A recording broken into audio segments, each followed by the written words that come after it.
recognizing the woman from the book she had been reading. The Emperor's anger intensifies as he questions the shifter, accusing her of continuing to impersonate the princess and calling her a wretched creature. The shifter, with a sly grin, leans in and kisses the Emperor on the lips. Taken aback, the Emperor immediately pushes her away, wiping his mouth in disgust. While the shifter taunts him, questioning how long he intends to pretend to be noble, the Emperor's patience snaps, and he orders TT to take Lucina away while he deals with the creature. TT, not wasting a moment, swiftly leads Lucina out of the room. As they leave, the Emperor challenges the shifter, asking why she is not attempting to stop Lucina from escaping. The shifter arrogantly replies that she has no need to, claiming that all of Tyre will soon belong to her. She taunts the Emperor further, suggesting he would be shocked if he knew how many of her agents were currently in Tyre. The Emperor retorts that she is a vile being who dared to insult the princess, and as such is unworthy of divine forgiveness. The shifter remains unfazed, smiling at the Emperor as he prepares to confront her. In another room, TT urges Lucina to stay calm, and Lucina agrees. Though her mind races, she begins to piece together that the woman she saw in her room must be capable of changing her appearance. Likely the same woman the elf Puka had spoken about. However, Lucina cannot fathom why the shifter has taken on the form of the princess, and cannot shake the uneasy feeling that the shifter might be connected to her in some way. Suddenly there is a knock at the door, and TT demands that the visitor identify themselves before entering. There is no response, but the door slowly creaks opens. Lucina and TT sit in silence, eyes fixed on the doorway. Suddenly the shifter strides in, offering a belated greeting to Lucina. TT immediately inquires about the Emperor, but the shifter dismissively states that the Emperor could not defeat her, a sinister smile curling her lips as she claims the Emperor can no longer touch her. Lucina, glaring at the shifter, accuses her of using some kind of deadly trick. The shifter responds with a mocking tone, commenting that Lucina speaks quite harshly despite her reputation for gentleness. As the shifter moves closer and reaches out for Lucina, TT slaps her hand away, warning her not to touch Lucina. TT asserts that Lucina is destined to be the Queen of Tyre and commands the shifter to stay away. In retaliation, the shifter slaps TT, sending her collapsing to the floor. The shifter advances toward Lucina, urging her to come closer, but Lucina is overcome with pain and decides to flee as quickly as she can. Meanwhile, Håkon has just finished off the last of his enemies, leaving none alive. His soldiers begin to celebrate their victory, but Turan interrupts, insisting that now is not the time for celebration. He urges Håkon to leave everything and return to Tyre without delay. Other soldiers echo Turan's sentiment, reminding Håkon that he must see Lucina and telling him the horses are ready. Håkon thanks his soldiers for their cooperation and apologizes for leaving them behind, promising to return shortly and asking them to maintain order in his absence. Tirana assures him that everything will be taken care of, and Håkon mounts his horse, departing in haste. A few days later, Håkon arrives at Tyre. He asks a passerby about Lucina's whereabouts, and is told she is likely in the Star Palace. Håkon heads to Lucina's room and finds a crowd of people gathered outside. He wonders if they are there to attend to Lucina and calls out to her, asking if she is inside. Lucina suddenly appears, smiling, and inquires if the war has already ended. Håkon informs her that the war is not yet over, but it will be soon. He explains that he returned because he heard she might give birth soon. Lucina stutters as she expresses her happiness to see him back. Håkon notices the stutter and questions why she is speaking this way, suspecting that something is amiss. Lucina hesitantly replies that it might be because she has not seen him in a long time. Håkon then asks about her maid, and Lucina responds that her maid has gone to fetch something. Sensing that something is wrong, Håkon smirks and tells Lucina that she does not even know how to act. He swiftly draws his weapon, declaring that the real Lucina does not stutter in front of him anymore, nor does she refer to TT as her maid. He knows that this is not Lucina but a shifter in disguise. The shifter laughs, commending Håkon for being smarter than she anticipated, and reveals her true form as it is none other than Marissa. She acknowledges Håkon's sharp instincts while Håkon stares at her in utter disbelief. Marissa announces that she is the leader of the shifters. Håkon immediately demands to know her plans and what she has done with Lucina. Marissa, with a sly smile, assures him that she has no intention of killing Lucina, for she desires her child. She grabs Håkon's weapon, claiming she has some unfinished business to attend to, but admits that being caught has limited her options. With a swift motion, she snaps the blade of his weapon, saying she looks forward to meeting Hakan again. Hakan is left stunned as his weapon shatters into pieces. He stands there helpless, overwhelmed by confusion, unable to discern who among the people around him is a friend or foe. He begins to wonder if those standing outside the palace are Marissa's allies, and how long this deception has been unfolding. He sinks onto the bed in despair, his thoughts racing, when suddenly the Emperor enters, revealing that the palace workers have fled. Hakan is startled by the Emperor's sudden appearance. The Emperor asks Hakan if he has encountered Lucina, or rather the leader of the shifters who has abducted her. The Emperor expresses his sorrow, lamenting his failure to protect Lucina. Hakan, enraged, grabs the Emperor by the collar, demanding to know if he was with Lucina when she was taken. Hakan questions why the Emperor did not protect Lucina, especially since he could have easily defeated Marissa. The Emperor, looking remorseful, explains that he would have done so, but Marissa, transformed into the person he once loved, Hakan is taken aback by this revelation, and the Emperor confesses that he fell from Marissa's deceit and was intimate with her. The Emperor reveals that he had come to Tyre to right his wrongs, to eliminate Marissa and protect his daughter. Hakan is stunned by this admission, his eyes widening as the Emperor informs him that Lucina is his daughter, the child of Marissa. The Emperor explains that he had come to Tyre to correct his past mistakes and eliminate Marissa to protect his daughter. Hakan listens in stunned silence as the Emperor reveals that Lucina is his daughter with Marissa. The Emperor begins to elaborate on the shifters' history, stating that Tyre, known as the Land of Gold, has always been coveted by the shifters who had no homeland of their own. Despite their numerous attempts, the shifters continually lost in battle against Tyre. Marissa devised a different strategy. Shifters can assume a permanent human form by consuming a human's heart. By eating a person's heart, the shifter absorbs not only the soul's fragrance but also the person's abilities. Marissa aimed to make her race immune to holy relics, believing that by consuming a human with divine power, she could eliminate the shifter's inherent weakness. Hakan asks if consuming a person with divine powers allows a shifter to remain human forever. The Emperor confirms this, explaining that Marissa believed this to be true. Marissa could not accept remaining an ugly monster, so she adopted a beautiful appearance. Her attention turned to the Moon Race, who founded became a religion and were the bloodline of the Duchy of Romuru. While most of the Moon Race lacked divine powers, Marissa, believing otherwise, targeted the most beautiful member of the Moon Race, the woman the Emperor loved, the Princess of Romuru. Hakan is saddened by this revelation as the Emperor recounts how he had once served the princess and fell deeply in love with her. He was a farmer's son working in the stable of the Rama Aura Palace. One day a man asked if he was the one who treated his horses well, and the Emperor mentioned discovering poisonous weeds in their feet. The man inquired if he knew about medicinal herbs, to which the Emperor replied that he had read a few books. The man then became impressed and ordered him to stop working in and start working inside the mansion stables. Over time, the Emperor fell in love with the princess. After Marissa killed the princess, the Duchy of Rumor fell, and the Emperor went to the Holy Church. Marissa appeared before him disguised as the princess to steal his divine powers. Overjoyed at what he believed was the princess's return to life, the Emperor was deceived. Marissa then altered her plan, using the Emperor to father a child she intended to use to conquer Tyre. Hakan asks when the Emperor realized Marissa was a shifter. The Emperor admits that it should have been obvious, but he was unable to ignore the lady he loved. The Emperor reveals that he became intimate with Marissa because he hoped the soul fragments of the princess would be passed down to the child. When he first met Lucina, he was astonished to see the same fragments embedded in her soul, reminiscent of the Princess of Romuru. The Emperor concealed himself when Lucina was born and used all his divine energy to purge the shifter's blood from her body.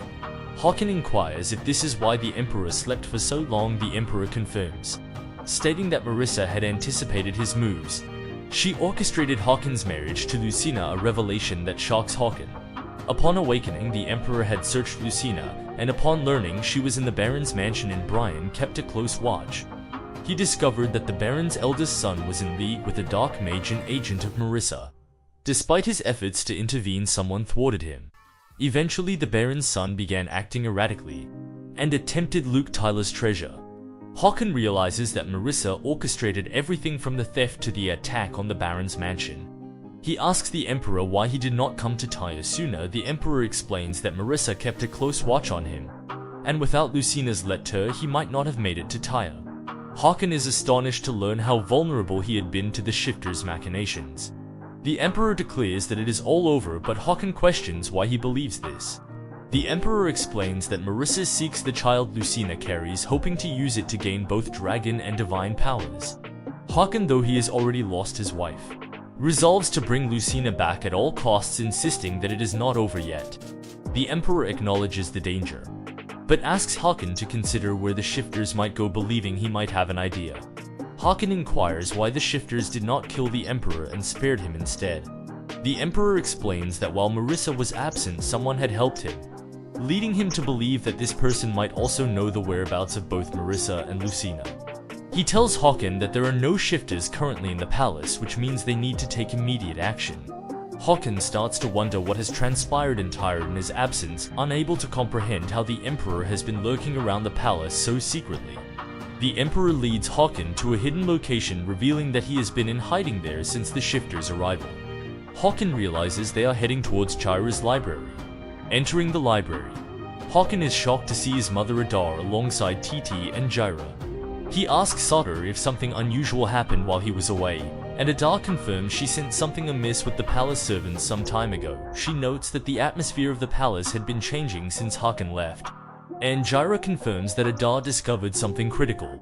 Jyra explains that Shifters disguised as palace servants used a special earpiece ornament to recognize each other. Adar had managed to escape when the Shifters attacked and captured the Emperor because they deemed her too old and weak to be a threat. Haakon is puzzled by how his mother knows about Jyra's laboratory and how she ended up there. Titi adds that they might have fallen victim to the Shifters if Jyra had not intervened. Haakon thanks Jyra for saving his mother and Titi, but Jyra expresses disappointment in not being able to save Lucina. Jyra recounts an incident from long ago when he was in his lab. A soldier came to the guard and reported seeing a massive flash at the palace, which he thought might be due to the Emperor's powers. However, the soldier also mentioned hearing a woman scream. Jyra overheard the conversation and learned that the palace servants were gathering due to this incident, with none of them aware of Jyra's hidden lab. The guard noted that the king was worried about Lucina and had asked the soldier to take her to the gathering servants. Fearing for Lucina's safety, Jyra decided to investigate the situation himself. He left his lab and encountered Dada, who informed him that something was wrong with the Star Palace. She mentioned that Jyra's lab was underground and hidden, suggesting they should observe the situation and enter the lab later if necessary. Meanwhile, soldiers had gathered outside Lucina's room. When Lucina emerged, she inquired about the problem. The soldiers reported seeing a flash and hearing a scream, seeking confirmation of her well-being.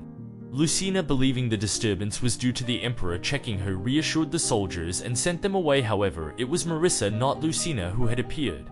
Jyra expresses that he would not have discovered the imposter Lucina if not for Adar, who notes that distinguishing between a real person and a shifter is challenging. Adar reveals that she would have saved Lucina if she had her powers, as she saw the servants take Lucina away after the situation worsened. Haakon reassures her that it is not her fault and asks the Emperor if Jyra also saved him. The Emperor confirms that Adar informed Jyra of his condition, and Jyra carried him to the lab while he was unconscious. Thanks to Adar's efforts, the laboratory remained undiscovered, and they received help from many others. Haakon understands that everyone did their best to protect each other, but cannot fathom why the Shifters did not leave when he arrived at the palace. The Emperor suggests that the Shifters might have wanted to capture him in Adar. He speculates that the Shifters likely grew anxious when the key figures of the Star Palace went missing. The Shifters, unaware of Jyra's lab, likely fled quickly due to Haakon's arrival.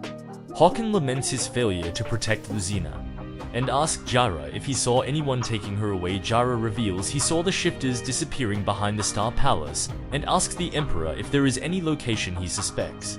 The Emperor mentions only one place, the Baron's residence, where Lucina grew up. Meanwhile, at the Baron's residence, Lucina regains consciousness and finds herself in the very place of her childhood. Memories of being bullied and scolded by the Baroness flood back. Confused about why she is at the Baron's residence, she attempts to leave but discovers she is bound to the bed.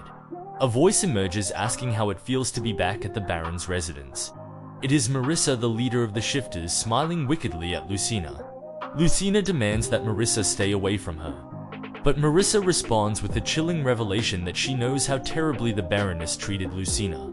Marissa suggests that Lucina should come live with her and create new happy memories. But Lucina rejects the idea, saying she does not want to live with a monster. Marissa smiles and counters that if Lucina calls her a monster, then she must be a monster too. Marissa then declares that she is Lucina's mother, leaving Lucina stunned. Marissa explains that Andrea might not have told Lucina anything. And as she strokes Lucina's head, she reflects on how Lucina was given a beautiful name by her father and has grown into it like a moon. Lucina insists she is not the daughter of a monster, but Marissa coldly reminds her that blood is thicker than water and reality cannot be changed. Lucina demands to know Marissa's plan and warns her that Håkon will not leave her if she tries to harm her. Marissa scoffs at the notion, suggesting that Håkon does not truly love Lucina but merely kidnapped her and is pretending. Lucina vehemently protests, declaring that Håkon is the one who saved her from a hellish life and is her savior. Suddenly Lucina feels a sharp pain in her abdomen, and Marissa places her hand on Lucina's body, questioning whether Håkon would still love her if she cannot bear a child. Lucina, bewildered, asks what Marissa means. Without warning, Marissa attacks Lucina with her sharp nails, causing her to bleed and her body to emit divine power. Marissa recognizes the divine power and comments that Andrea must have worked tirelessly to purify the shifter blood from Lucina's body, explaining his prolonged slumber. Lucina realizes Marissa is referring to the Holy Emperor and struggles to understand why he would purify her blood. Marissa reveals that she had no intention of taking the divine powers initially. But now that Lucina possesses them, she has changed her mind. Lucina is terrified by Marissa's words. Lucina lies in bed, covered in her own blood and struggling to breathe. Marissa, wiping the blood from her fingers, tells Lucina that she may die from the pain due to the loss of her divine powers. Marissa insists that Lucina must give birth, as she has been eagerly awaiting the opportunity to devour the heart of Lucina's child. Marissa also contemplates that by obtaining the blood of the dragon child and Lucina's divine powers, she could potentially kill Håkon. Lucina, tearful, insists that things will not go as Marissa plans, and falls unconscious from her severe injuries. Marissa, confident in her success, leaves the room, and the necklace given to Lucina by the Emperor begins to glow faintly. A few days later, Håkon and the Emperor arrive at the mansion, finding the door ajar and the silence unsettling. The Emperor notes that he cannot sense Marissa's presence and suggests they search for another location. Håkon, however, suspects that Marissa may have concealed her presence and decides to search inside. Håkon enters the mansion and finds Lucina lying unconscious on the bed, her hands and feet bound to the bed frame with cloth. The Emperor follows, and both are horrified by the sight. The Emperor assesses the situation and remarks that it does not look good. Håkon urgently asks what could be wrong, and the Emperor reveals that while Lucina is alive, the presence of blood on the bed suggests that Marissa might have taken the child. Overcome with rage, Håkon clenches his fists and demands to know how such a tragedy could have occurred. The Emperor insists that he must treat Lucina, and as he uses his divine powers, Lucina slowly opens her eyes, shocked to see both Håkon and the Emperor looking at her with grave expressions. Lucina is taken aback to see Håkon and asks if it is really him. Håkon immediately moves closer, takes her hand, and asks if she is alright. The Emperor interrupts, saying that he needs to speak. He reveals that he cannot sense any divine power in Lucina's body, indicating that Marissa has stolen it. The Emperor adds that Marissa has taken more power than he anticipated, which surprises Håkon. The Emperor expresses concern for Lucina, knowing that she has suffered greatly after losing her powers and acknowledging the immense pain endured by a woman carrying a dragon child. She is astonished that Lucina has survived such pain, and Lucina too is shocked. Lucina explains that she was protected by the necklace given to her by the Emperor. When Marissa's dark magic surrounded her, she felt a warm light emanating from the necklace. Håkon is heartbroken by this revelation. He blames himself, remembering the Emperor's warning that the conflict with the shifters would not end quickly and that the war would pose great danger to Lucina and their child. He apologizes to Lucina, feeling responsible for the tragedy. Lucina reassures him, saying she knew he would come to save her. She touches her belly, confused and alarmed by the absence of her pregnancy bump. Looking at her belly, she asks where her child is. The Emperor tells her that Marissa must have taken the child before they arrived. Lucina is devastated by this news and questions why she cannot remember anything. The Emperor explains that the pain might have caused her memory loss. Lucina refuses to accept the reality, insisting that her child could not have vanished without a trace. Haakon remains silent and helpless. And eventually Lucina succumbs to the truth, tears well up in her eyes as she mourns the loss of her child. Haakon holds her, affirming that she is still his wife and the Queen of Tyre. Despite his comfort, Lucina remains focused on retrieving her child from Marisa. The Emperor warns that Marisa may have consumed the child's heart, meaning that even if the child appears, it could be a shifter and may have been killed. Both Haakon and Lucina are overwhelmed with grief at this realization. Lucina buries her face in Haakon's chest, crying, while the Emperor watches them with deep sadness. A few days later, the Emperor returns to the Holy Temple after a prolonged absence. While Lucina returns to Tyre with Haakon, Lucina is warmly greeted by Titi, who is relieved to see her back. Haakon's primary concern now is the welfare of his kingdom. He overhears maids discussing the change in the palace atmosphere since the war began and promptly calls a council meeting. During the meeting, Haakon addresses the members, explaining that the gathering is due to the status of his child. He takes a deep breath and reveals that the child has passed away. Shocking everyone, they question how this could have happened, and Haakon explains that Lucina was kidnapped by the shifters and barely survived. He asserts that no one is to blame for the child's death and declares that the reports they received about Lucina were false. He warns the council not to criticize Lucina or undermine her position, emphasizing that she is the Queen of Tyre, recognized by him. He announces the forgiveness of Jaira's sins while maintaining Gerrit's unaltered. But rising from his seat, he expresses hope that there is no misunderstanding, leaving the council members stunned. Meanwhile, a cleric visits Lucina and informs her that she has reached her limits and cannot bear another child. Lucina is shocked and asks if this means she is no longer fit to be the Queen of Tyre. Titi tries to comfort her, but the cleric advises her to discuss the matter with the king before leaving. Overwhelmed by trauma, Lucina blames herself, believing the loss of her child is her fault. Titi remains by her side, offering consolation as Lucina struggles with her grief. The soldiers, having received orders from Haakon to return to Tyre, are perplexed. Some are eager to continue fighting, while others wish to return, noting that the enemy has been inactive for some time. One soldier even suspects an ambush on their way back. Turan approaches them, remarking that they seem to have plenty of time on their hands. The soldiers become anxious, insisting they are working diligently, while Turan begins to wonder if something has happened to Lucina. Meanwhile, the King of Brian confronts Marisa, questioning why she continuously orders the troops to retreat despite her promise to stand by his side if he won the war. Marisa explains that she cannot bear to witness the ongoing devastation, as most of her troops have been decimated and the Knight Commander has been killed.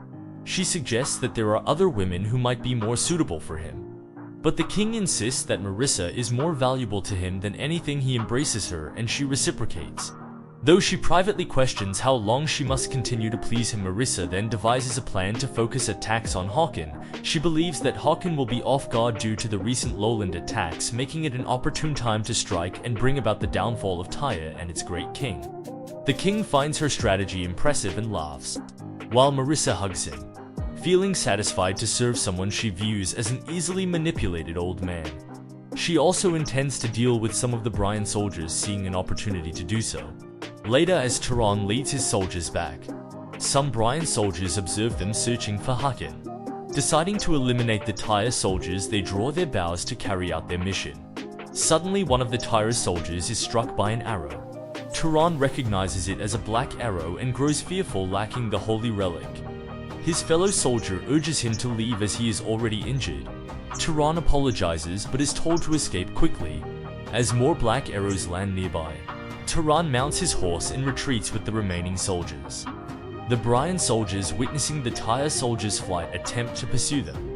However, the situation takes a dark turn when some Brian soldiers, who are actually shifters, killed the leading Brian troops. The shifters, having eliminated their own soldiers, now set their sights on Haakon, the king of Tyre. Later, Turan arrives to see Haakon and greets him. Haakon thanks him for his efforts, but Turan inquires if something has happened in Tyre. Haakon replies that he will explain in detail later, and instructs Turan to rest with the soldiers. Haakon himself decides to get some fresh air to clear his mind. As he walks away, he blames himself for the suffering of innocent people and contemplates how to explain everything to Iran. Suddenly, two soldiers on horseback approach. Haakon asks why they have arrived separately. One soldier injured is placed on the ground, and the accompanying soldier explains that they were ambushed and wounded by black arrows. Haakon sits beside the injured soldier and asks if he saw the shifters. The soldier confirms that they were hiding and takes the blame for not killing the enemies. Haakon reassures him that it is not his fault. As Haakon examines the soldier, he notices the earpiece he is wearing and recalls its purpose. Realizing that the soldier is a shifter, Haakon sees the shifter's maniacal smile. Drawing his weapon, Haakon confronts the shifter, demanding to know how he dares to use Tyr soldiers. The two shifters who have been masquerading as Tyr soldiers reveal their true intentions, as they attack Haakon with a black arrow. However, Haakon proves to be a formidable opponent. He quickly recovers, standing up and using his weapon to behead both shifters. Turon arrives and, seeing Haakon injured with a black arrow, is shaken to his core. He asks Haakon about the injury, and though Haakon struggles to speak, he tells Turon to call the doctor without delay before collapsing to the ground. Later, Turon brings Haakon to his room, where Haakon questions why so much urgency surrounds his wound. Turon explains that the black arrow is no ordinary wound and regrets leaving Haakon alone. He mentions that he would ask Lucina to use her divine powers, but first he must treat the wound. Haakon insists he wants to convey something, and Turon inquires further as Haakon begins to speak. As a doctor treats Haakon's wound, he instructs her to leave once she is finished. After the doctor departs, Turon expresses disbelief over Lucina's loss of divine powers. Haakon accepts this as reality, but Turon questions Haakon's calm demeanor and how they will treat his wound. Haakon suggests seeking help from the researcher Jaira, and if necessary, the Holy Emperor. Turon agrees to consult both and reflects on how much pain Lucina must be enduring after losing her powers. Haakon reassures Turon that it is not his fault, but rather the shifters and himself who are to blame. Turon remains hopeful that the child might still be alive, and Haakon concurs, expressing the same hope. Suddenly, someone informs Haakon that the priest wishes to see him, surprising him. After meeting the priest, Haakon rushes to Lucina's room and finds her weeping in bed. Lucina, upon seeing Haakon, turns her face away and tells him she lacks the confidence to face him, believing she can no longer bear children and is unworthy of being queen. Haakon embraces her, affirming that he values her above all else and still recognizes her as his wife. Lucina expresses fear that others will not accept her, but Haakon insists that their opinions are irrelevant. He reassures her that even if others do not accept her, their views do not matter. Haakon promises that if he cannot continue his lineage, he would relinquish the throne and end. As he hugs Lucina, kisses her forehead, urging her not to be too heartbroken. Meanwhile, the council members are discussing Lucina's inability to have children, and the possibility of Haakon relinquishing the throne. They speculate about the vacancy of the queen's position and given Haakon's severe injury, debate who will rule Tyr next. Ministers discuss the rumors of Haakon stepping down, with one questioning the relevance of the black or white dragon in the debate. Another minister explains that Tyr has long been ruled by the guardian dragons, and without a proper heir, other dragon clans might vie for the throne. He proposes Garrett, the former queen imprisoned in jail, as a suitable candidate, despite objections that Garrett is a criminal. The minister suggests that the council could use their influence to have the charges against her lifted, enabling her release from prison. He questions whether they wish to live under the rule of the guardian dragon, or see another dragon ascend to the throne and govern Tyr. Some maids observe Haakon walking through the palace, and begin discussing the strange atmosphere surrounding Lucina's condition. One of them even reveals that Garrett will be released soon, while another suggests they pretend they have not heard anything. The maids then attempt to change the subject, mentioning their need to attend to their duties. One maid expresses her thoughts about possibly switching sides, knowing that a change in ruler might soon occur. Later, Turon brings medicine to Haakon, explaining that it has been prepared by Jaira and will help alleviate the pain, while preventing the black arrow from spreading its venom. As Haakon sips the medicine, he inquires why Turon appears so worried. Turon becomes agitated, revealing that the activities of the white and black dragon tribes are suspicious, and he fears they might revolt at any moment. Haakon acknowledges his awareness of this situation, and Turon expresses his concern that the rebels might attempt to take Haakon's life as well. Angered by this notion, Haakon questions who would dare to do so. Turon asserts that many people might attempt such an act and emphasizes that, while Haakon is injured, they must also prepare to confront the white and black dragons. Turan fears that Tyre might be divided and asks if the rebellion is being supported by the Council of Elders. Turan confirms this and adds that the elders want Garrett released to contest the throne's legitimacy by having offspring through her. Although Turan doubts this plan will succeed, Hakan inquires if this turmoil is a result of his child's death and Lucina's inability to bear more children. Turan explains that according to tradition, a queen must bear a child, and Hakan expresses his discontent with this requirement. Turan suggests that Hakan must marry Garrett if finding the lost child takes too long. Hakan is infuriated, asking Turan if he is advising him to marry Garrett instead of Lucina. He exclaims that he will kill Garrett with his own hands if she causes chaos. But Turan counters by questioning the effectiveness of such an action. Turan fears that the situation will not be resolved in that manner, and is concerned that Tyre might fall into the hands of Brian and the Shifters while the dragons continue to fight among themselves. Frustrated and unable to find a solution, Hakan orders Turan to leave. Turan walks away, urging Hakan to consider his advice for the sake of Tyre. Hakan begins to wonder if marrying Garrett is the only viable option, as he cannot bear the thought of his enemies ruling the land, for which his brother Lycan and many others sacrificed their lives. Determined to protect Tyre at all costs, Hakan struggles with the idea of leaving Lucina. He recalls his praise for Lucina and the cherished memories they shared after much reflection. Hakan realizes that both Tyre and Lucina are equally important to him and questions whether it is too much to ask to protect both. In his frustration, he pulls at his hair, strikes the table, and contemplates his next steps during this distressing time. A few days later, Lucina is walking outside with Titi, who advises her to rest in her room. Lucina smiles and replies that she cannot remain confined to her room forever, believing that gaining strength is important so Hakan will not need to worry about her. Suddenly, Lucina overhears some maids discussing the king's order to release Garrett.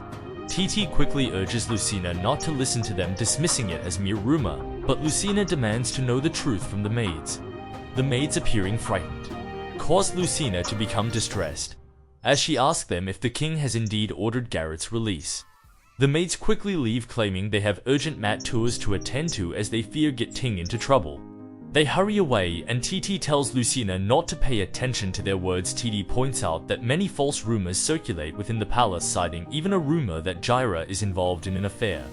Lucina asks if she will be regarded as useless and disregarded if the rumors are true. Titi reassures her, saying that the rumors are unfounded, and that she knows Hakan loves Lucina deeply from her own observations. Titi urges Lucina not to worry about such baseless statements, assuring her that Hakan would deny any such claims if asked. Lucina is concerned that Hakan might accept the rumors, but then smiles, deciding she does not want to burden him as he is busy. She walks away with Titi following her. Meanwhile, Jaira arrives to meet Hakan and greets him. He informs Hakan that he is there to check on the medicine. Hakan tells him to proceed with the examination. Jaira comments that Hakan's condition seems stable, although the wound has not healed completely. It is not worsening.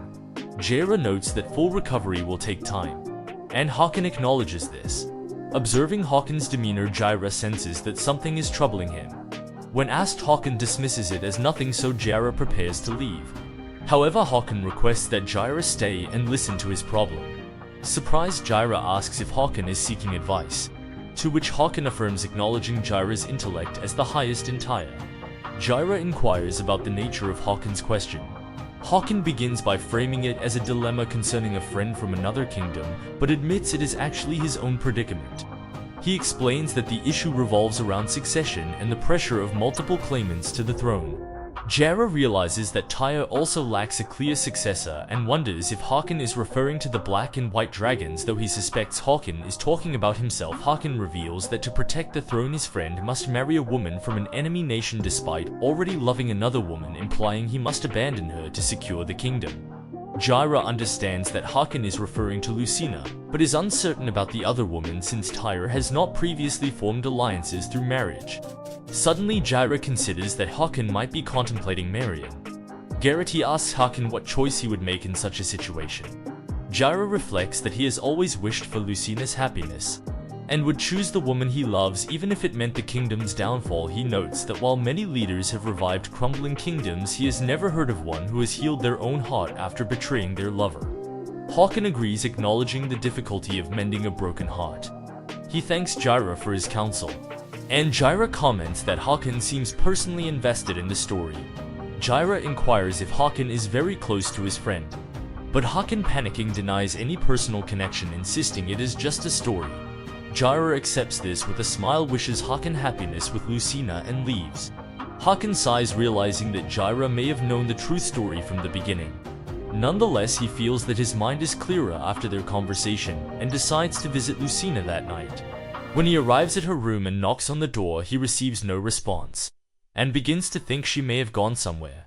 However, Lucina opens the door, slightly peeks out, and asks why he is visiting at such a late hour. Hakan asks if she has been crying, but she denies it and invites him inside.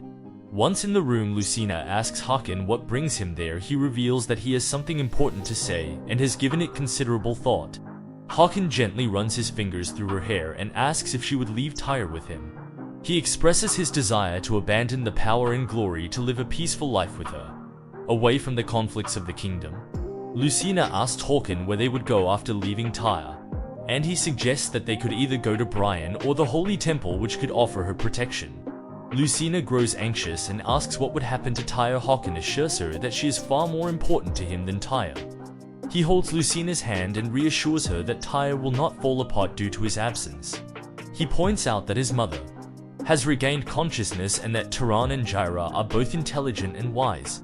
Hakan expresses his trust in these people and hopes that Lucina will also place her trust in them.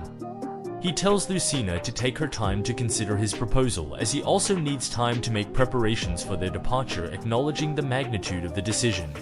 Lucina understands Hakan's sentiments and agrees to give him an answer in a week.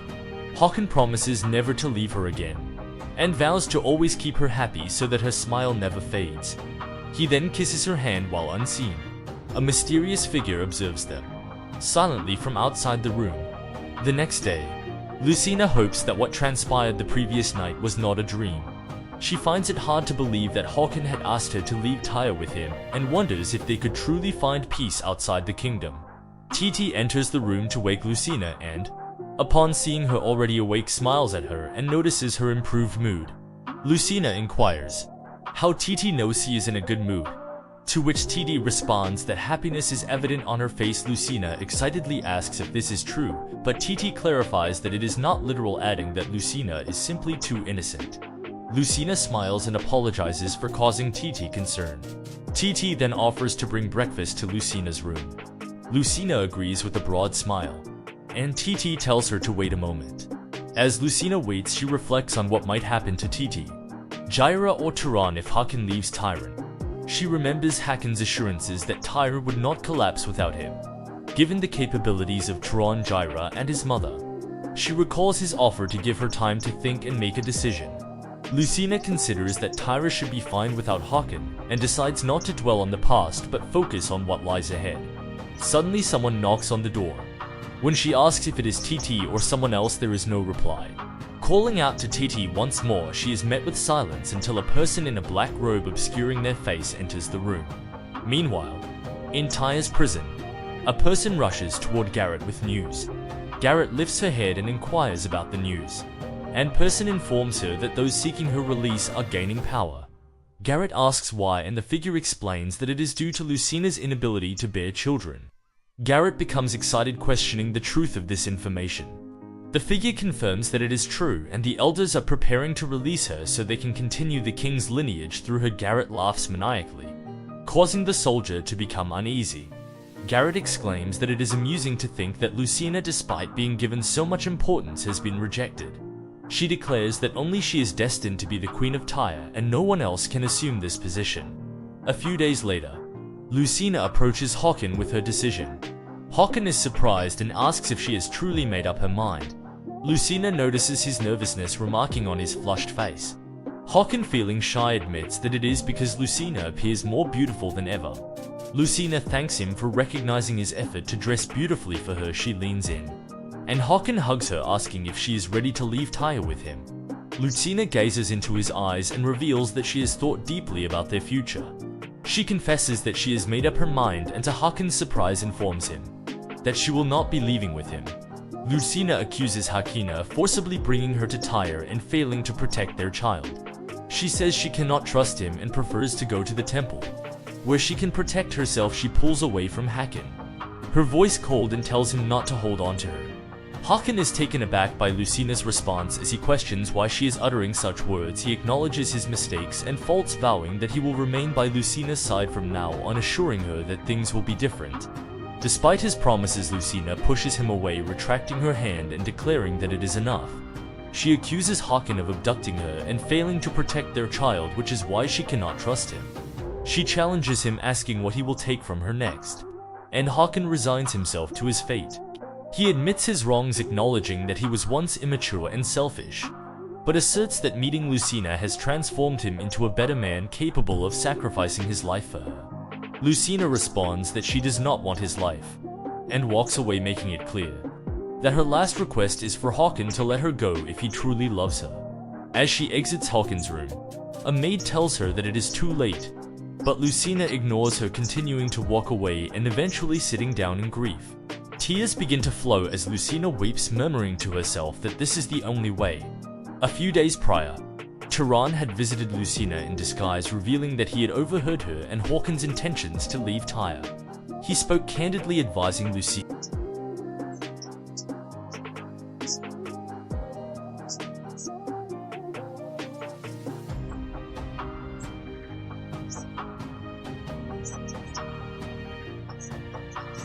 they were not suited to fulfill the king's duties. Without a king, the aftermath of such a civil war would be catastrophic. As someone deeply invested in Tyre, Turan expressed his anguish at the thought of Hakan being remembered as the king who abandoned his country. Lucina was stunned by Turan's plea. Turan begged her to persuade Hakan to remain, emphasizing that Tyre desperately needed a king. Lucina was silent, acknowledging that Tyre was right about the weakening state of Tyre. She reflected on the sacrifices made to build the kingdom, including the loss of many lives in battle, and the struggles of women bearing dragon children.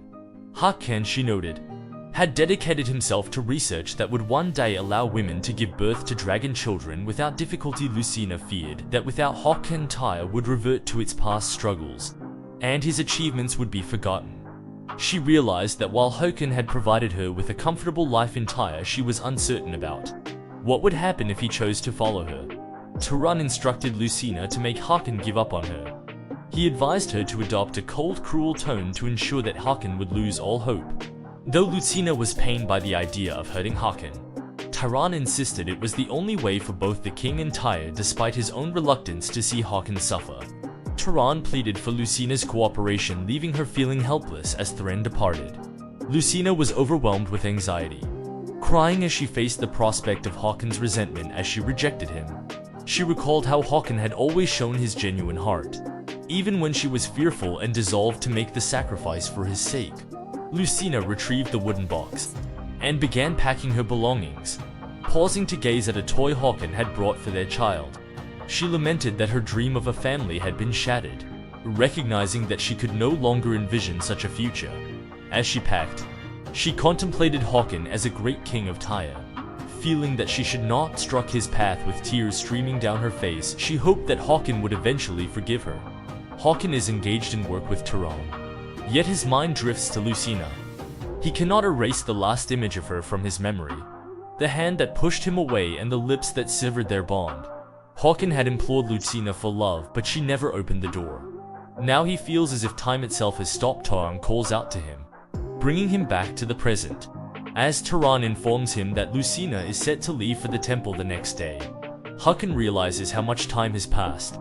Turan advises Hakan to reconsider his marriage to Garrett, noting that the Senate is willing to assist in the preparations despite the tight schedule. Turan promises to make adjustments. Hakan, still preoccupied with thoughts of Lucina, struggles to believe that she does not want to see him before her departure. He questions what he might have done wrong and whether their relationship was flawed from the start. Turan asks if he should begin the preparations, to which Hakan responds that Turan can proceed as he wishes because he needs rest. Turan departs, leaving Hakan lost in thoughts of Lucina. The following day, Lucina says her goodbyes to Titi and Jaira. Jaira inquires if she is truly leaving, and Titi wonders what they will do without her. Overcome with emotion, Titi hugs Lucina and cries, expressing a desire to accompany her. Lucina gently tells Tita not to leave her family for her sake and promises to continue writing letters.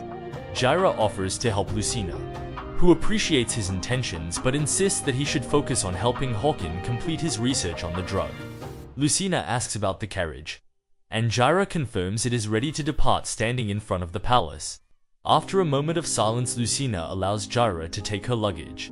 Acknowledging that the Emperor is waiting, TD bids farewell, and Lucina decides to leave, believing that staying longer would only strengthen her attachment. Meanwhile, the Senate members have succeeded in securing Garrett's release from prison. They greet her, acknowledging the difficulty she faced because of Lucina, and informing her that Lucina has left. They assure Garrett that they are doing their utmost to promote the marriage between Håkon and Garrett. Garrett questions their plans, and they explain that they are exploiting the king's current mental absence to prepare the stage for Garrett to become the Queen of Tyre once more. Garrett smiles, expressing that she does not care about the specifics of their plan, as she simply desires to reclaim her status as queen. Later, Garrett examines fabrics for the wedding decorations in her dress, finally selecting one for the venue. Suddenly, a maid presents her with a dress, saying it is for her. As Garrett takes the dress in her hands, she remarks that it must have been made for someone like Lucina, cursing her bitterly in front of everyone. Tehran is taken aback by the dress, and Garrett asks if there is a problem with it. Furious at having been imprisoned, Garrett decides to play with Håkon's feelings before he dies. Tehran states that he must inform the king about the dress and leaves for Håkon's room. Håkon notices Tehran's urgency and asks why he is so hasty. Tehran explains that while the king may not be interested, it is his wedding, and thus he must be urgently informed. Håkon is taken aback and inquires if preparations are underway. Tehran confirms this, reminding Håkon of their previous discussions about the busy schedule, and sends his support. Just then, Garrett appears and seizes Håkon's hand, presenting him with the dress she has chosen for their wedding. Håkon is shocked to see the white dress and questions Garrett on why she is holding it, asserting that only one person has the right to wear such a dress. Håkon angrily demands to know why Tehran allowed Garrett to choose this dress, and Tehran apologizes for the oversight. Garrett, dismissing the significance of the dress, argues that it is merely a wedding gown and insists that what truly matters is producing an heir. Håkon is repulsed by her words, feeling his anger boil over.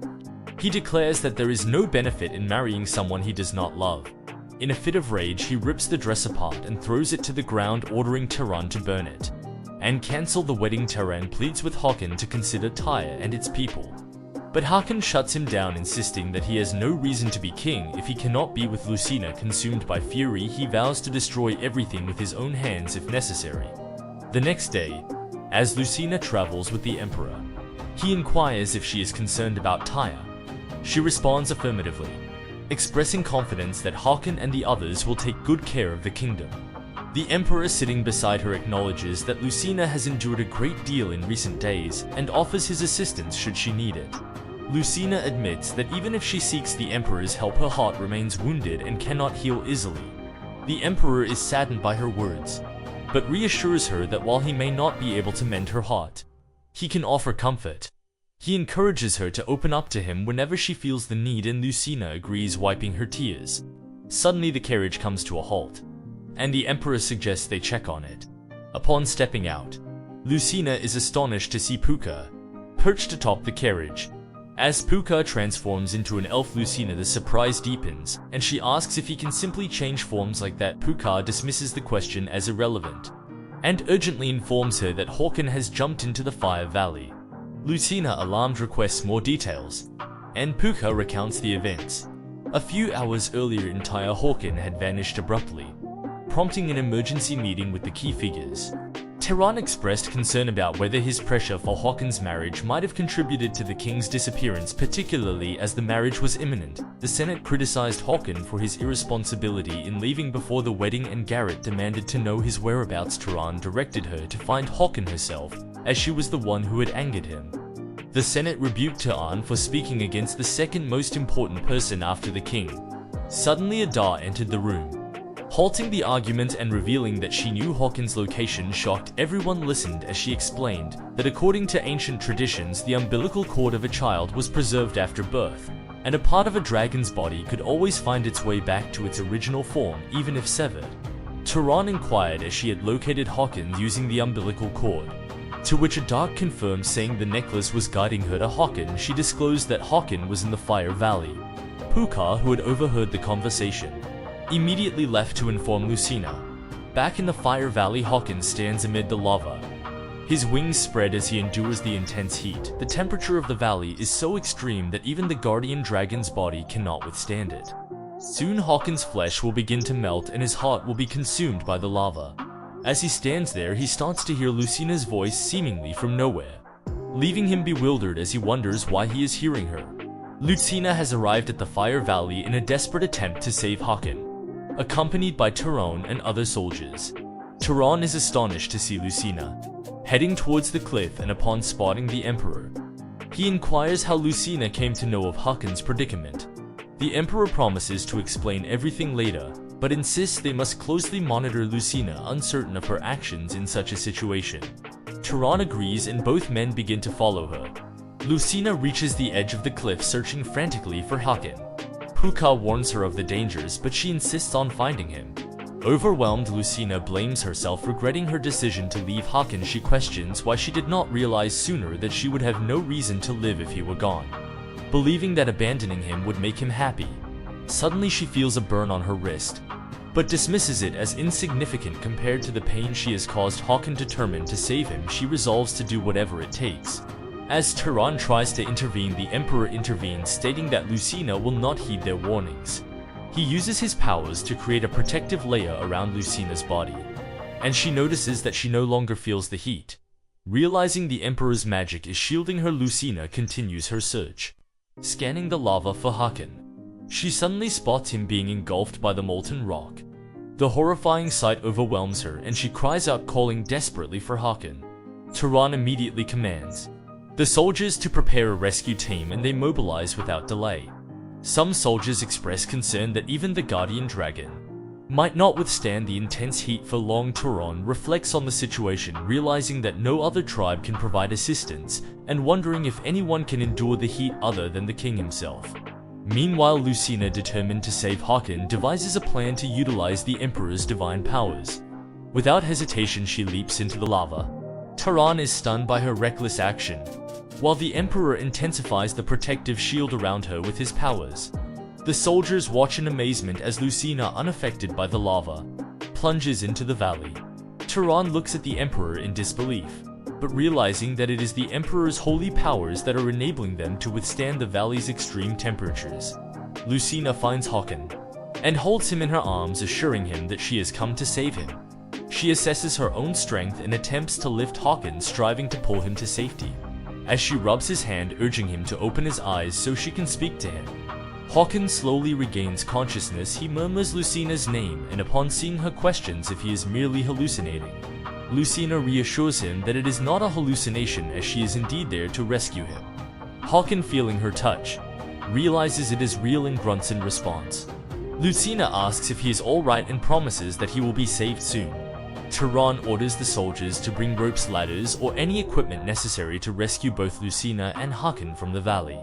The soldiers comply, and after a short while they successfully rescue them. Haakon remains in pain, but as Turon suggests waiting for the priest, the Emperor interjects, stating there is no need for a doctor. He sits beside Haakon and uses his powers to heal his injuries.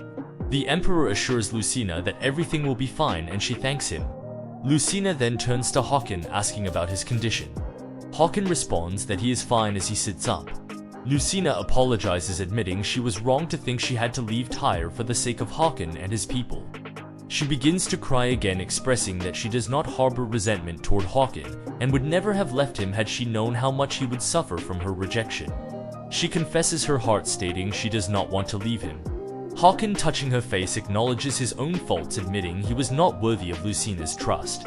He asks if she does not hate him, and Lucina reassures him that she does not. Haakon then implores her never to leave his side again. Lucina promises she will stay and also agrees to accept Haakon's marriage to Geralt, admitting she can no longer bear children. Haakon takes her hand and declares his love, stating he will never marry another woman. The Emperor is surprised to learn that Lucina can no longer bear children, and Haakon explains that her injuries from Marissa's attack caused this. Haakon tries to take the blame upon himself, but the Emperor offers to heal Lucina's body, noting that with Marissa defeated, he is willing to use all his power. However, to do so, he must conserve his strength by remaining in the temple for some time. Hakan expresses his gratitude, saying he cannot repay the Emperor for his kindness. The Emperor, moved by Hakan's dedication, acknowledges that his daughter has found someone who loves her deeply and is willing to risk everything for her. The Emperor resolves to protect their love with all his divine powers. Later, Jara visits Hakan's room and finds both the Emperor and Lucina present. Lucina inquires if she should leave, but Jara insists she should stay and listen when Hakan asks Jara for more information. Jara reveals that the child of Hakan and Lucina might still be alive somewhere. This revelation shocks and surprises all three listeners. Hakan struggles to believe that his child might still be alive. Jara explains that when Hakan was lost, Adar located him through the umbilical cord. The Emperor asks if Jara implies that one can be tracked through the umbilical cord, and Jara confirms that it is indeed possible for the dragon race. He elaborates that if Adar could find Hakan this way, it is plausible that living dragons can sense each other through the blood connection. Jara notes that the dragon child is also referred to as a dragon, and Hakan asks if this means he is connected to his son. Jara agrees that this possibility is very high and reveals that he had asked Adar to conduct an experiment with Hakan's umbilical cord to observe its reaction. By temporarily severing the connection and using magic to cast the spell, the cord began to glow. Jara realized that although the connection between Hakan and the cord had been interrupted, the cord still indicated a direction, which he deduced pointed towards the great King Hakan. In the present, Hakan insists that the child must be alive and questions Jara's reluctance to acknowledge this. The Emperor adds that the connection is not limited to the child, but also includes the mother. Jara agrees, noting that while Lycan is deceased, Adar is still alive. Lucina asks if the cord is pointing to Adar, and Jara expresses hope that it is pointing to the child, as the cord's location is slightly off from the palace where Adar resides. To confirm this, Jara requests the Holy Emperor's assistance. He needs the blood of both the Emperor and Hakan, explaining that he cannot use Lucina's blood because her divine powers have diminished. Lucina laments that the Emperor would not have needed to undergo this if she had not lost her powers to Marissa. The Emperor, however, is honored to assist with the experiment, and Jara expresses his gratitude. Jara explains that the process will involve mixing Lucina's blood with the Emperor's to replicate Lucina's healing abilities, and then blending this mixture with Hakan's blood to determine the child's potential for survival. Hakan agrees to have his and the Emperor's blood extracted and sent to the lab. Jara departs to return to his laboratory, while Lucina wonders if the experiment will succeed. Hakan remarks that it is worth trying, as finding the child could prevent an unnecessary marriage and free them from Garrett's and the Senate's interference. Lucina agrees, hoping that her child is still alive. The next day, Julie informs Hakan and Lucina that an explosive reaction occurred. When he mixed Lucina's blood with the Emperor's, he shows his injured hand and notes that the power of the flame was immense. If the child possesses both Hakan's and Lucina's powers, he would be invincible against the shifters. Hakan and Lucina eagerly inquire about the child's location, and Jara begins to provide details. Meanwhile, at Marissa's residence, she struggles to capture Lucina's child. Every attempt results in burns, and she wonders why she cannot seize the child. She is frustrated knowing that her agents who were sent to kill Hakan were defeated by him. Additionally, she is aware that Hakan jumped into the Fire Valley and was saved by Lucina, leading her to believe that Hakan and Lucina are now obsessed with each other. Marissa decides to absorb the child's powers and extends her hand toward him, but a fierce flame erupts around the child, burning her hands. Marissa uses the healing power she took from Lucina to recover. Reflecting that it would have been more challenging without them, she picks up a candle stand, intending to consume the child, when her servant enters and inquires if the little dragon is still resisting. Marissa confirms that it is and says she plans to throw the child into ice storage since she cannot touch him due to the flame. The servant suggests freezing the child to death, and mentions a far northern mountain called Kashtag, reputed to be so cold it can freeze the heart of a guardian dragon. He explains that the energy of Kashtag could prevent the dragon from using its powers. Marissa smiles at the suggestion, realizing she can use the cold to counter the dragons. She wonders why she had not thought of this earlier, and decides to transport the child to Kashtag, where he will be unable to use his powers. She asks how long it will take to reach Kashtag, and the servant replies that it will be a lengthy journey by carriage. Marissa begins to transform, opting to take her original form for faster travel, and declares that Lucina will have to wait a little longer. before she can devour Hocken and entire kingdom. Marissa arrives in Kashdaq with Lucina's child. She steps into the freezing cold, and as the baby moves slightly, she realizes that the child is gradually losing its heartbeat, indicating a loss of strength. Suddenly, a loud noise erupts and her servant wonders if it could be an avalanche. To their astonishment, a massive red dragon materializes out of nowhere and attacks them both. The dragon hurls them aside and stands protectively beside the child. It is Hocken who transforms into his human form and expresses relief at having arrived in Kashdaq just in time. He confronts Marissa, stating that from now on events will not unfold according to her desires. Earlier, Jaira had informed everyone that the child was in Kashdaq, prompting Turan to urge immediate action concerned about what the shifters might do to the baby. Lucina agreed, but the Emperor had stated that not everyone could travel to Kashdaq due to its extreme cold, which no one but Haken, the guardian dragon, could withstand. Lucina was disheartened and wished to accompany Haken. He reassured her, taking her hands and urging her to rest while he promised to protect their child. Turan questioned if Haken planned to leave for Kashdaq immediately, but Haken said he had preparations to make first. The Senate members were gathered discussing the trouble caused by Lucina's return. One member noted that Lucina still could not bear children, and they should proceed with their plan to make Garrett the queen. Haken entered the room with Garrett, surprising everyone. Garrett hoped that Hocken's announcement would be her acceptance as his wife. Believing the elders had succeeded in their scheme, Haken addressed the elders, acknowledging that he had lost his child to the shifters and that he had previously considered marrying Garrett to avoid chaos in Tyre. He indicated that there was no longer a need for such a marriage. Turan entered with soldiers, seizing Garrett as a prisoner. Haken revealed that he had learned his child with Lucina was still alive, and Garrett questioned the implication. Haken declared that those who had spoken lightly of succession would face punishment. He sentenced Garrett to execution for insulting his wife, Lucina, and aligning with traitors.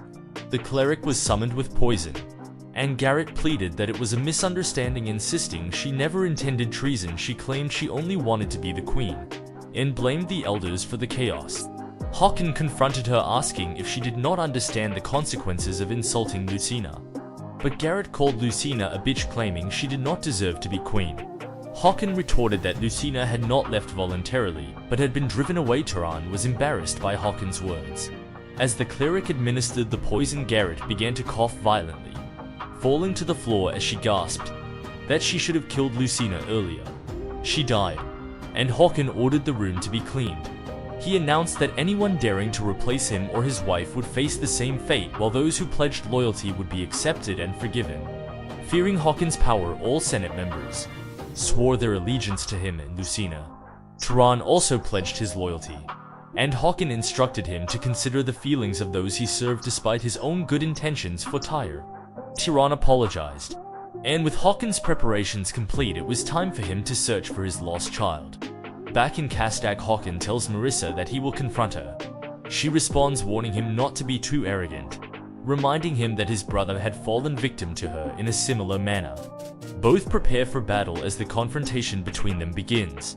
As Haken and Marissa battle, Marissa notices that Haken has healed from the wound inflicted by the Black Arrow.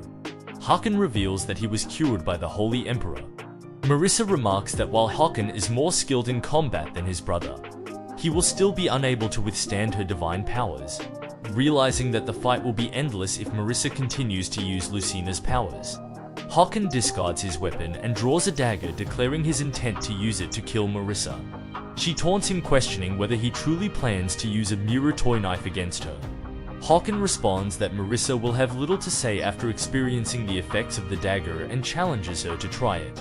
Marissa activates her powers and generates a shield. Haken shatters the shield with the dagger, causing Marissa to be taken aback by the breach of her defenses. She inquires whether the dagger belongs to Andrea. The Emperor and Haken confirms this while attacking her again. Marissa dodges the attack, realizing that the dagger is not only capable of countering her powers, but also, if she is struck by it, would cause her divine abilities to be permanently lost. She contemplates her options, and seeing Haken's baby at a distance, devises a trap to lure Haken. Marissa leaps towards the baby, drawing Haken after her. However, she suddenly pivots and stabs him with her sharp nails, taunting him for being foolish enough to follow her blindly. Håkon swiftly turns the situation around by seizing Marissa's hand and labeling her as the true fool. Using the dagger, he beheads Marissa, declaring that the ill-fated connection he had with her as her son-in-law is now over. Marissa's head rolls onto the ice, and Håkon, relieved that it is finally finished, crawls towards his baby. He takes the child in his arms and prepares to return to Lucina, attempting to activate the jewel on the dagger. Håkon discovers that it has developed cracks and is dismayed. Earlier, Andrea had given him the dagger, explaining that the jewel enabled space movement.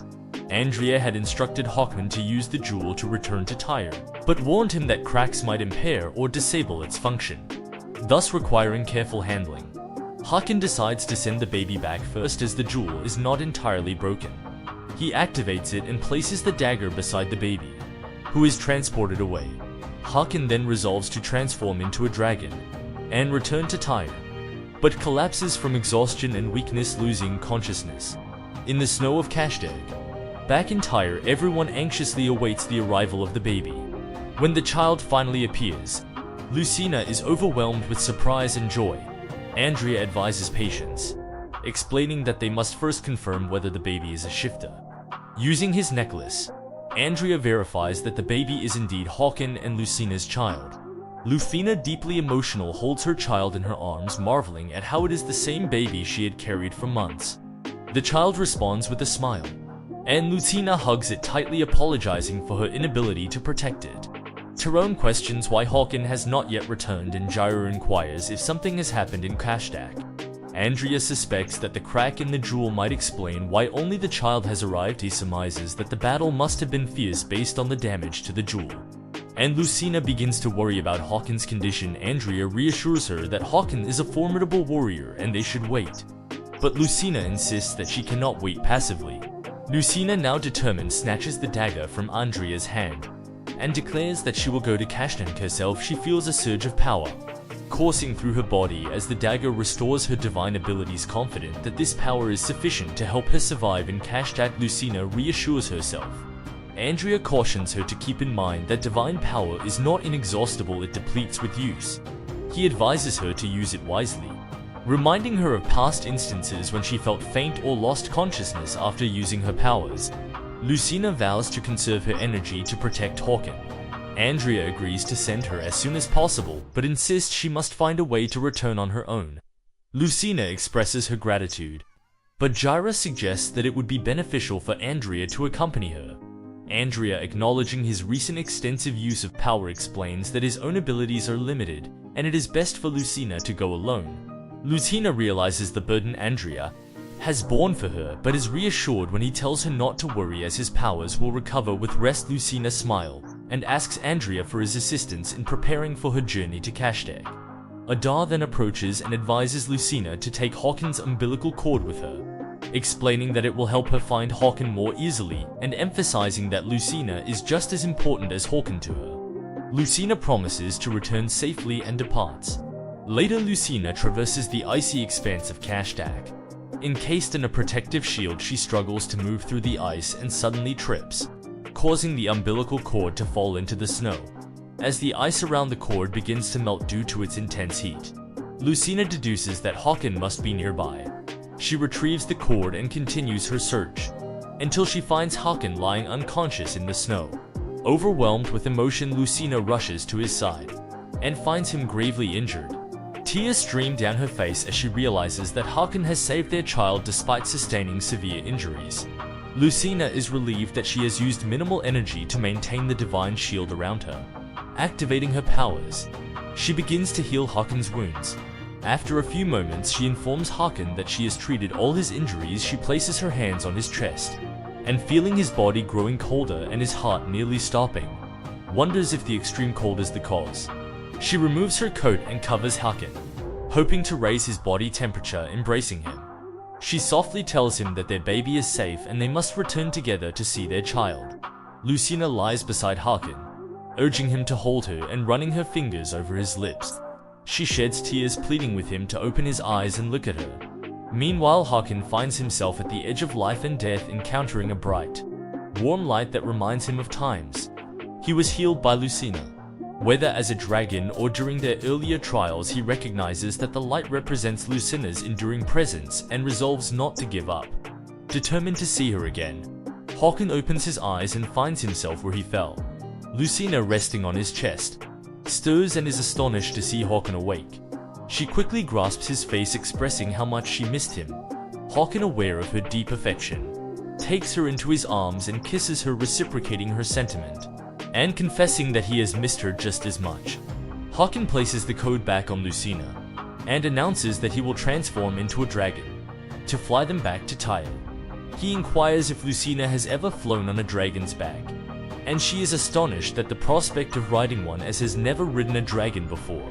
Håkon then asks her if she has seen Marissa nearby, but Lucina becomes confused and replies that she only saw Håkon when she arrived. Håkon scans the area, thinking that it's strange because as far as he remembers, Marissa had collapsed as she was close to death. Håkon realizes that Marissa's servant is also missing, leading him to conclude that Marissa's body might have been destroyed given her already critical condition. He believes that a shifter such as Marissa would not have been able to survive the extreme cold of Kashdek, that too when her body was separated from her head. Convinced that Marissa is dead, Håkon tells Lucina not to worry and resolves to return to Pyre with Lucina quickly, transforming into a massive dragon. Ahe asks Lucina if she is ready to depart. Lucina confirms, mounts Håkon's back, and they ascend into the sky, heading towards Tyre. Meanwhile at Tyre, TT and Adar are with the baby in Lucina's room. TT playing with the baby with its toys, and the baby seems to be enjoying her company. Adar is happy to see the atmosphere of the palace finally grow peaceful due to the presence of the child, and says that Håkon was also as cute as her daughter when he was as small as her. TT is astonished to hear that Håkon was so small at once and Håkon's daughter. The princess starts to laugh.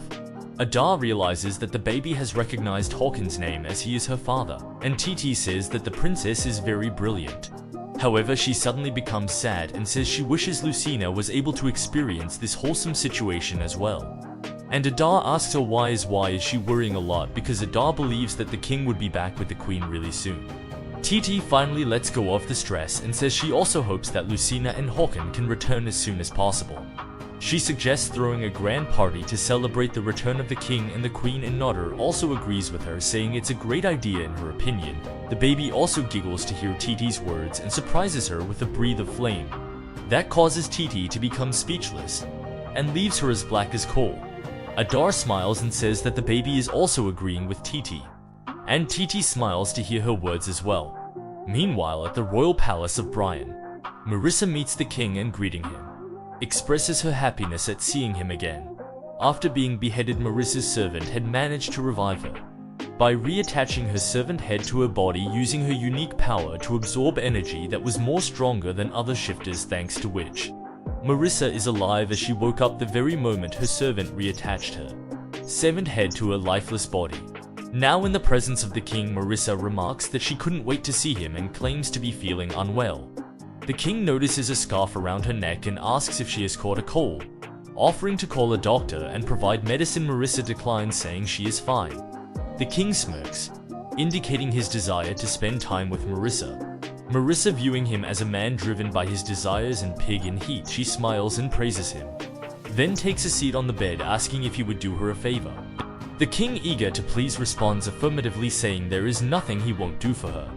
He leans in and comments that the scarf is obstructing his view of her pretty face. He reaches to remove it while Marissa resists, but the king removes it anyways, and becomes shocked to discover a large scar around Marissa's neck, a remnant of her beheading by Håkon and Kashdek. The king recalls in horror, tossing the scarf in Marissa's face and exclaiming that his Marissa cannot bear such ugly scars. He demands to know what kind of monster she is, but Marissa dismisses his distress, asking why he is making such a commotion. The king, now terrified, finds himself at Marissa's mercy as she overpowers him. She throws him to the floor, and despite his attempts to resist, kills him with her sharp claws. Extracting his heart from his chest, she devours it, reflecting that she should have done so earlier. After consuming the king's heart, Marissa assumes his form and declares that she is now poised to lead the entire army of Ryan. The guise of the king orders the generals to prepare for and launch a full-scale invasion of Tyre, capitalizing on Håkon's absence. The generals are taken aback, and the prince, who had been stripped of his command, protests vehemently. He argues that their forces have already suffered heavy casualties and cannot afford further losses, as the war would cost many lives. Marissa, aware of the prince's demotion, dismisses his concerns. The king demands to know how a stripped prince dares to voice his opinion, then commands the new knight commander to prepare for war immediately. He asserts that missing this opportunity could prevent them from conquering Tyre completely. Marissa, still disguised as the king, taunts the Brian army's fear of the barbarians and orders them to prepare for battle. The knights under her command swiftly comply. Marissa contemplates the destruction Tyre will face if the Brian knights and the remaining shifters are successfully combined. Meanwhile, in the backyard of the Tyre palace, Turan meets with Adar, Andrea, and other key figures. He informs them that the Brian army's movements have been suspicious for some time. Turan is confident that with the right precautions and cooperation, they can defend against an invasion if it occurs. Titi reassures him not to worry too much, and Turan emphasizes the need to fight for Tyre, even in Haken and Lucina's absence. Adar instructs Jerry to act quickly to prepare for the enemy, and Titi decides to leave as well to ensure they are ready for battle. Andrea agrees, noting that if the Brian army attacks, they will likely include shifters, and he hopes nothing goes awry. As the Brian army reaches Tyre, Turan stands before them with hundreds of soldiers to protect their homeland. He urges the knight commander to avoid unnecessary conflict and to withdraw. However, the commander, following the king's orders, instructs his knights to disregard Turan's words and to conquer Tyre as commanded. The battle erupts as soldiers from both sides clash. Turan notes that Brian has suffered greatly in previous conflicts, and their numbers are fewer than expected. He instructs his soldiers to hold their ground and prevent the invaders from breaching their defenses. Suddenly, Turan is informed of a problem among his troops, initially suspecting it to be the Black Arrow.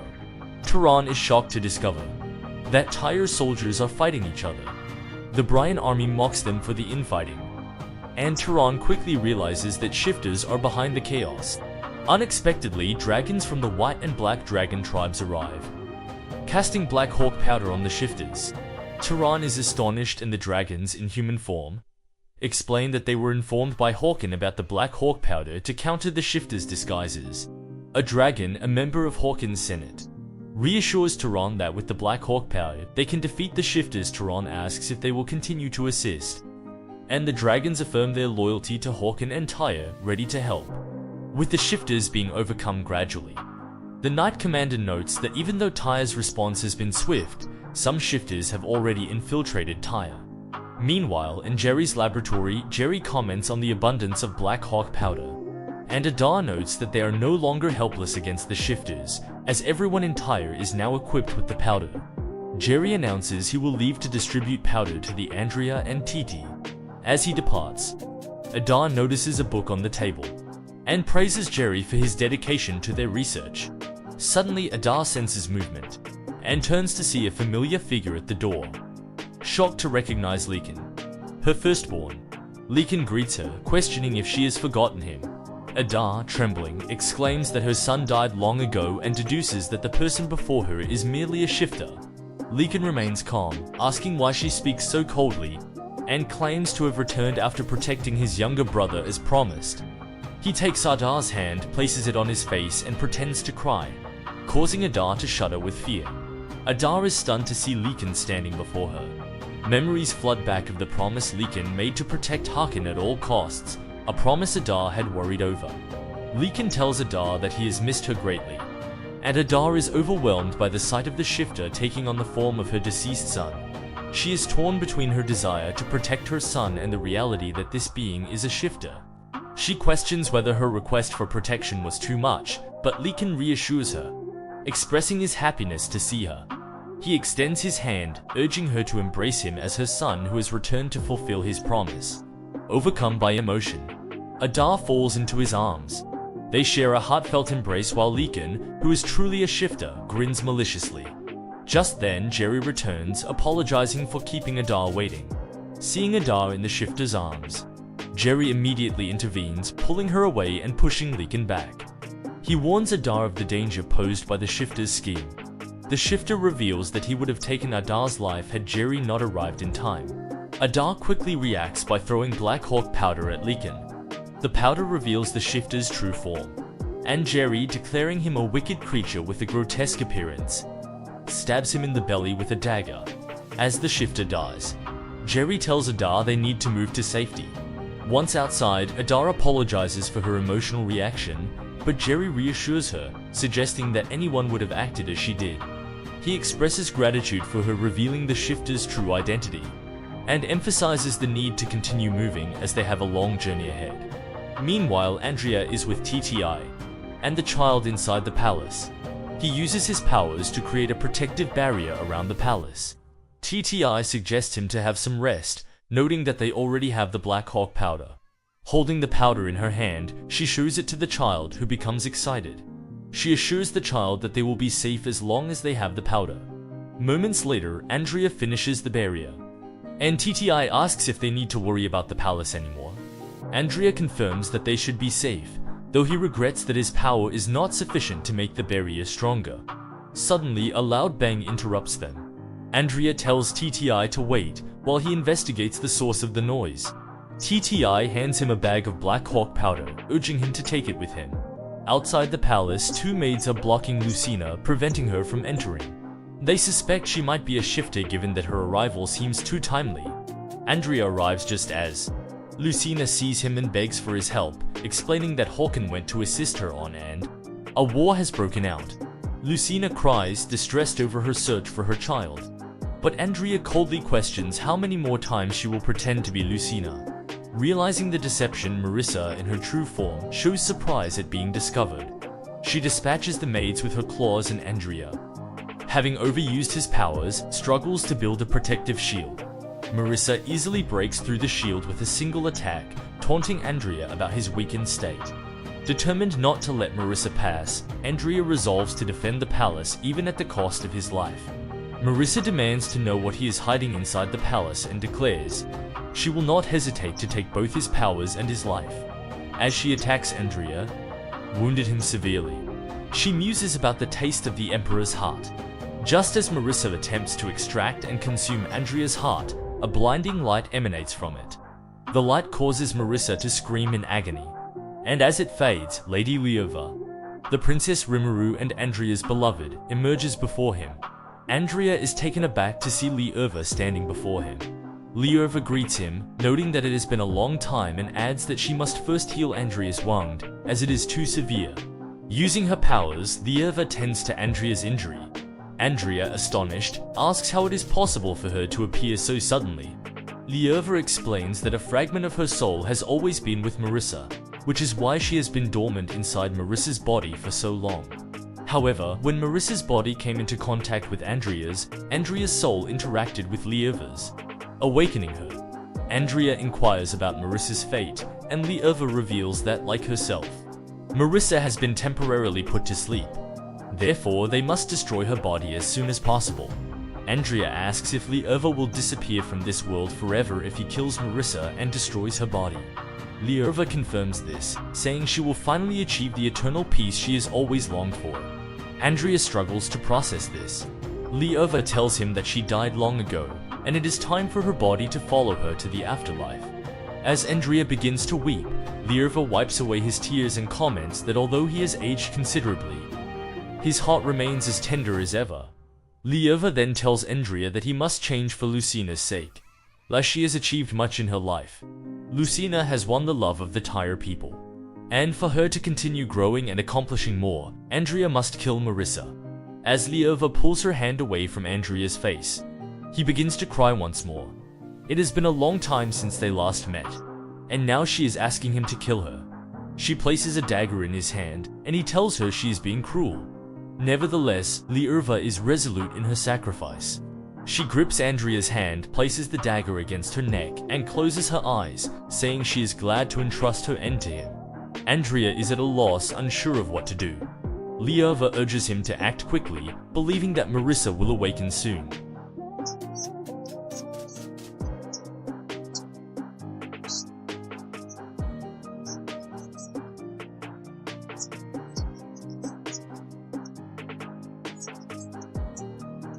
He sees Maurice's lifeless body before him. Suddenly, Marissa's corpse begins to burn, and Andrea returns to the palace. Weary and struggling to walk, Andrea makes his way to the room where he left Titi. Titi remarks on the time it took him, and is horrified to see him covered in blood. The baby begins to cry, and Titi comforts her, deciding to fetch medical supplies. Andrea tells Titi he is fine and instructs her to save Lucina's child at all costs, before collapsing on the ground. At that moment, Titi hears footsteps approaching the room, and quickly hides. She finds the knights of the Brian army in her room, astonished at how Tyre's defenses have been breached, and how the enemies found their way in. One of the knights looks at Andrea and declares that they must treat the Emperor immediately, as he has sustained a grievous wound. Håkon and Lucina enter the room. Upon seeing Andrea injured on the floor, Lucina gets greeted by Titi, but she immediately rushes to Andrea's side. Sitting beside him, Lucina uses her powers to heal him. As Andrea recovers, he remarks that he feels much better. The knights are astonished to witness Lucina wielding divine powers. Andrea, confused, asks what has happened, and why the knights are with Håkon in the palace. One of the knights removes his helmet, revealing himself as the first prince of the Brian kingdom. Offering his greetings to the Holy Emperor, he shocks everyone in the room, raising the suspense to a peak. A few days earlier, Håkon was soaring over Tyre with Lucina on his back, when he noticed the soldiers engaged in combat.